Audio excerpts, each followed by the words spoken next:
అవతారమైంది త్యాగరాజ స్వామిది. అట్లా మహాత్ములు ఉండేవారు. వాళ్ళకి ఏం పట్టింది? ఇట్లా ఏం లేదు.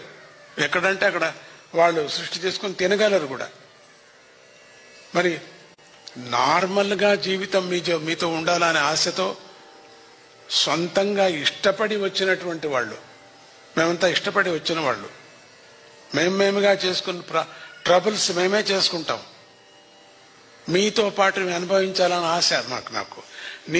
మీకు దుఃఖం ఉంది. ఎప్పుడు నీతో పాటు నేను దుఃఖపడితే ఎంతో సంతోషపడతారు మీరు. అబ్బా మాకెవరో ఒకరు ఉన్నారు, నువ్వు ఏడిస్తే నాకు ఏడుపు వస్తుంది అంటే ఊరికి ఏదో తమాషి నాటకం అనుకోకూడదు.